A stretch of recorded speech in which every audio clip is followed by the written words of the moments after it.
உங்களை கட்டி வைக்கணும் அப்படிங்கிறதெல்லாம் எங்கள் நோக்கமே கிடையாதுங்க. இங்கே வந்து பார்த்தீங்கன்னா இப்போ ஹாஸ்பிட்டலுக்கு 2,50,000 ரூபாய்க்கு பக்கம் நான் பில்லு கட்ட வேண்டியது இருக்குது. கிட்டத்தட்ட 260 கட்ட வேண்டியது இருக்குது. அது இல்லாமல் இந்த இடத்துக்கு நான் 2,00,000 ரூபா கடன் வாங்கியிருக்கேன். நாம் எதிர்பார்த்த அளவுக்கு ஸ்பான்சர் அந்த அளவுக்குலாம் கிடைக்கலைங்க. அதெல்லாம் வந்து நேரங்காலம் வரும்போது எல்லாருக்கிட்டையும் நான் கண்டிப்பாக வந்து, ஏன்னா இந்த பொது வலைதளத்தில் நான் ஒப்படைப்பேன். இவங்களை கட்டி வைக்கிறதுக்கு பார்த்தீங்கன்னா போதுமான இடவசதி இல்லை. வெளியே அவுத்து விடுறதுக்கு அதை நான் காலையில் கண்டிப்பாக ஒரு வீடியோ பதிவிடுறேன். ஒரு சில பேரெல்லாம் செருப்பெல்லாம் காமிச்சிருக்கீங்க. எங்களுக்கு நாங்கள் எப்படிப்பட்ட ஒரு பணிவிடை செய்கிறோம், எங்களுக்கு வந்து செருப்பை காமிக்கிறீங்க. செருப்பை காமிக்கிற அளவுக்கு நான் என்ன பண்ணேன்னு எனக்கு தெரியலை.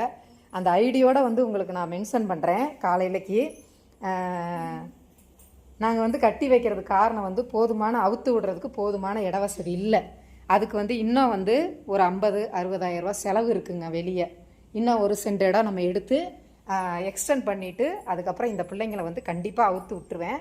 எனக்கு வந்து ஆசையெல்லாம் இல்லைங்க. அவங்க சுதந்திரமாக இருக்கணும், அவங்க சந்தோஷமாக இருக்கணும், ஸ்ட்ரீட்டில் இருக்க ஃபீல் அவங்களுக்கு இருக்கணும் அப்படிங்கிற எண்ணத்தில் தான் நம்ம இந்த இடமே பார்த்தோம். ஆனால் இந்த இடத்த பார்க்குறதுக்கு முன்னாடி நிறைய பேர் வந்து நிறைய சப்போர்ட்டு சொன்னாங்க. நீங்கள் பண்ணுங்கள், நான் அதை பண்ணுறேன், நீ இதை பண்ணுறேன் அப்படின்னு சொன்னாங்க. கிட்டத்தட்ட இப்போ இந்த பிள்ளைகளுக்காக, இந்த பிள்ளைங்க நல்லா இருக்கணும், என்னை விட இந்த உலகத்தில் இந்த பிள்ளைங்களை சந்தோஷமாக யாரும் பார்த்துக்க முடியுமா அப்படின்னா அது எனக்கு தெரியாதுங்க. நான் அந்தளவுக்கு இவங்களுக்காக நான் என் உயிரை கொடுத்து நான் எல்லாமே பண்ணிக்கிட்டு தான் இருக்கேன். ஆனால் நிறைய பேர் எதோ பேசுகிறீங்க. எல்லாருக்கு எல்லா கமெண்ட்டுக்கும் பதில் கொடுக்கணுன்னு தான் ஆசை. பட் அந்த கமெண்டை எடுத்து போட்டு அதுக்கு ரிப்ளை கொடுக்கணும், அந்த சிஸ்டம் எனக்கு தெரியலை. கண்டிப்பாக எங்கள் பையனும் கொஞ்சம் பிஸியாக இருக்கிறான், அதனால் என்னால் அது போட முடியல. கண்டிப்பாக அது மாதிரி எடுக்கிறப்போ எனக்கு கமெண்ட் பண்ணுறீங்க பார்த்தீங்களா, அதை வந்து மேலே டேக் பண்ணி நான் பேசணும்னு ஆசைப்பட்றேன். சரிங்களா?